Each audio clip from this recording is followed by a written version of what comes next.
Herzlich willkommen zu 24 Tage, 24 Menschen, 24 Geschichten, dem Podcast Adventskalender des österreichischen Gewerbevereins und 2x2.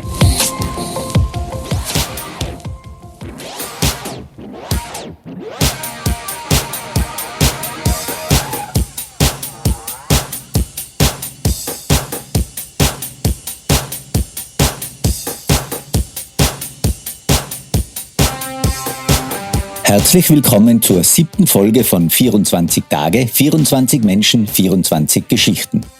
Mein Name ist Sascha Lodurner und wir starten jetzt gemeinsam in diesen Tag.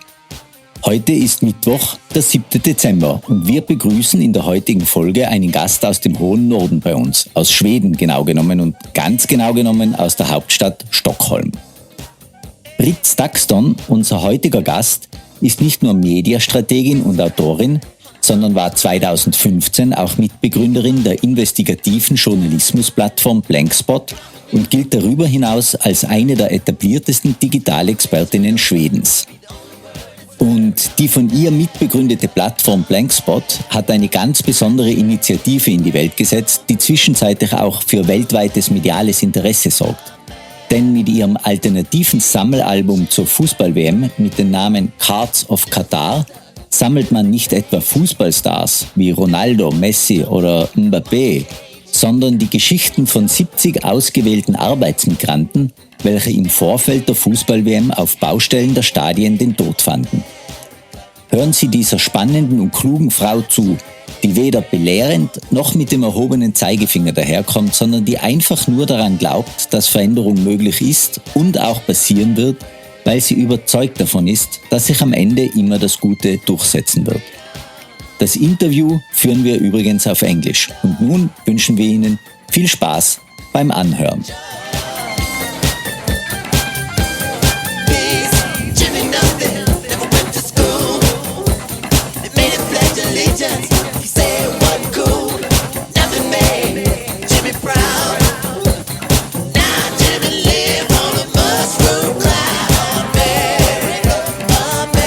A very warm welcome to Brit Stakston. Thank you for taking the time to join us in our podcast show. Oh, thank you for having me. That's just wonderful. And Austria is in a special place in my heart. I'm actually born in Graz. My mother was Austrian, and I've spent many years in Austria. And I will also come the 8th of December to have make some visits to the Weihnachtsmarkt. Very nice to hear. However, we are talking in English because you said your German is good enough to understand everything, but not good enough for an interview like this. No problem. Well, Brit, you are the co-founder of Blankspot, which is an investigative journalism platform in Sweden that you started in 2015 together with your colleague Martin Skibie. I hope I spelled it right. What was your motivation? What has driven you to start this platform? Well, Martin is an investigative journalist that was in prison in Ethiopia for 438 days and convicted to terrorism for 14 years for a reportage that he wanted to make about the Ogaden region. After 438 days in an Ethiopian prison, he came back to a new media landscape. And I was at that time the PR consultant who helped him and his family to arrange the press conference when he and his colleague, Johan Persson, the photographer, came home. And that was actually our first working day. And what a long working day. But somehow we then ended up working closer together when he, a year later, released a book about these 438 days.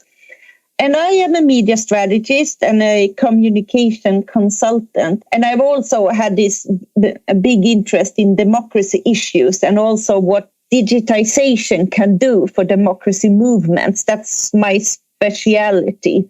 So I really saw but also through the close working relation that we had when he did the book and the tour around the book, and I heard him talk about journalism, and I saw the huge interest amongst everybody. And at the same time, you have this big discussion on the role of media and also the populist movements that really attack media, which was something that I also had studied. And then I thought, so there were two factors that led to us that we started Blankspot. For Martin, it was the fact that the finances for journalism at that time, for 7 years ago, was really on downhill, and especially for foreign reporting. So we then thought of, what about launching a site or our idea of a site that is focused on different conflicts around the world, and maybe not in the sharpest news feed, but before and after conflicts. So that was his focus, to find a platform where he could continue to do his work. And I saw the aspect of, let's bring the readers along with us. This is now common sense for most journalists, that they want to have a close dialogue with their readers.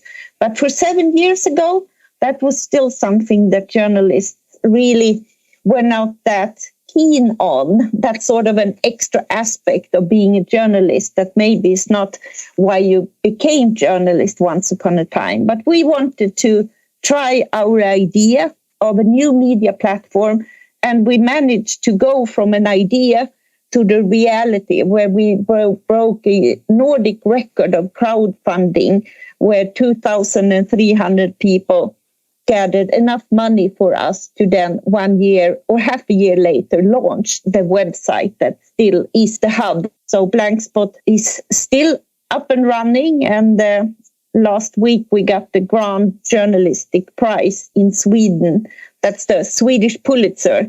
We won that for the reportage series that we will be talking about now. Congratulations for that, Brit. Yes, and now you brought up the topic we talk about today. We talk about the World Cup, which is running now in Qatar, or better, the things that happened in the years since the World Cup was given from FIFA to the country of Qatar. But before we start, one quick question. Do you like football? And have you seen a match from the World Cup by now? Yes, I have. I like football a lot, and Bayern München is one of the teams that I vote for, but also Rapid now and then. So yes, I like football, and yes, I have watched the World Cup now. And even some of the ancestors to or the families to one of the migrant workers that we interviewed in our reportage series really emphasized that they also want us to watch the World Cup and be enthusiastic of the fantastic work that they have done for this to be able to be presented in the way it does, by beautiful floors in hotel buildings or in the stadiums. So for this matter, you and your team, you developed an alternative sticker album for this tournament. We all know these albums where we can collect pictures of Lionel Messi and Cristiano Ronaldo or Kylian Mbappé. But instead of collecting football stars, we can collect people like Binod Kumar Shah from Nepal, Bayavula Devarasham from India, or Mohammad Shahid Mia from Bangladesh. So please tell us what these people are all about. Well, what we wanted to do is, it's been a lot of discussion about the statistics from the official statements from Qatar, from 3 to the 6,500 that Guardian wrote about, that has been some sort of a figure that constantly gets repeated. We wanted to go beyond the statistics and show the people behind the statistics. So, and I must point out that I have nothing to do with the journalism. The editor-in-chief, Martin Shibi, is the one who has been collecting these stories together with a team of journalists in Bangladesh, Nepal, and India. And then he also traveled to Nepal and met the families. And so what we have done then is that we've collected, I think it's now 70 stories of migrant workers that have been a part of the building of Qatar. When we talk about the World Cup, there is also a factor that you need to build roads, you need to build the hotels, the total infrastructure of the country. So these are people that all have died while working as migrant workers in Qatar. And for us, it was a huge step in our work when Martin Shibi went to Nepal and had some of our football cards with us, because you meet, as you said, the migrant workers on these cards. So instead of the football stars, you meet these people that have played a big role in the building of a country like Qatar. And then we for a moment felt, what about if the families think that this is a way, that this is not a respectful way of showing their life. So it was important to check this with them. And they really liked it a lot. It was very valuable for them to know that somebody wanted to know more about their stories. So that was a huge step for us, that they signed this off and thought that this was a wonderful way of highlighting the stories. And also a lot of questions still needs to be answered. What really happened to them? And that's what you see when you read the story, because on the back of the card, you find a short story. And then on the site, cardsofqatar.com, you will find a longer story for each of the cards, and also the reportages that Martin did in Nepal. And you will find them in English, so it's easy if you understand English, or just use Google Translate.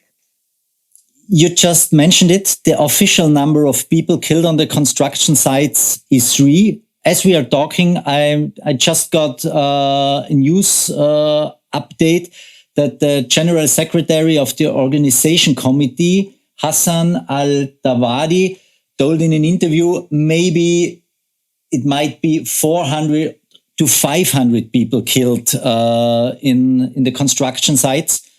But still, we know it's an outright and also very brazen lie. But what can we as a society say in response? What shall we do concretely? I think for us, we do journalism. We want to show, when you read the long 3 reportages that we have on our site, it also shows the complex issue of poorness in the world, that you need to understand what is push and pull in the migrant issue. So it is a very complex question, and what we can do and hope is that the rights for migrant workers constantly will be improved.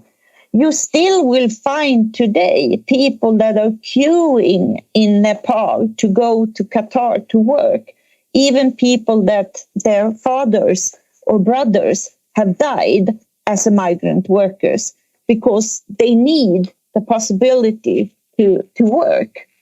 And in some cases, there are some good stories of people returning after 8 years, being able to buy a hotel themselves. So it's resources that are taking them out of their poverty. So this is a very complex issue. And that's why we do believe that this catalog of football cards, that instead of these facts of players, show the real workers and not just the statistics, is a very strong way of carrying the message and let their stories be heard. And the wonderful thing with Cards of Qatar is that we do journalism, we don't do activism, but our stories can be used for people that have worked with the rights for migrant workers for a long time, or for people that work with human rights issues in different ways. And this has been so wonderful to see. And these people have come to life by how people are talking about them, just as you did when you asked me about the cards just now. So tell their stories. And maybe as consumer, think of where we travel in the world and how the rights for workers are. a lot of people travel to Dubai without thinking of the situation for migrant workers. So we want to raise an awareness of the situation and also the position that migrant workers have in the world economy. What do you think personally? You think that FIFA will change in the long run and that in the future we will see sporting events like the World Cup or Olympic Games, all that stuff, in countries where human rights are respected and neither migrants nor queer people are persecuted? The next World Cup we know will take place in Mexico, the United States and Canada. But what comes after that? Will things change? Or will we have to adjust the fact that major sporting events will generally only take place in autocracies or even dictatorships because it's easier to do it there? No, I am very hopeful that what we see are a lot of movements for change. We see right now what goes on in Iran. We see what goes on in Shanghai. We have a lot of other digital movements in our backhead that we see have changed. Just also in Vienna during the Black Lives Matter movement and during the pandemic, as far as I know, that was the largest demonstration you have had in Vienna since in the beginning of the 90s. And this is what happens now also within football. There is this spark of engagement, and football is I guess, the world's largest sport. And also football fans are engaged in society, and also football fans think about these issues. We have seen the issues of hate online, that, for example, in Great Britain has been an issue amongst something that you work against within football, and also racism. And now you come to these aspects. And it's really in the future and for every day, it's obsolete to drive business that doesn't consider human rights. It might seem idealistic, but I think we do move forwards step by step. And then there is this balance. A lot of these countries need this kind of attention also. The working rights in Qatar have changed during this period. So we need media that keep on focusing on the development and the rights of migrant workers past this World Cup as well, to not forget when the World Cup is over. That's also an aspect. And every time be very consistent when looking at how these kind of events are carried out in different countries. We can't give up. We must believe in a change. It might not always come as soon as we want, but it will step by step come to a change. That's my personal belief. Well, then let's hope it will come that way you told us. Brit, thank you very much for this interesting and insightful conversation. I hope that now, with the World Cup still in full swing, we have been able to draw some attention to the injustices in the environment. And of course, to all our listeners, you will find all the information about where you can get the Cards of Qatar card set in the show links and our social media channels. We wish you, Brit, and your whole team a Merry Christmas and a successful New Year. And I hope I say that now right. God jul och gott nytt år.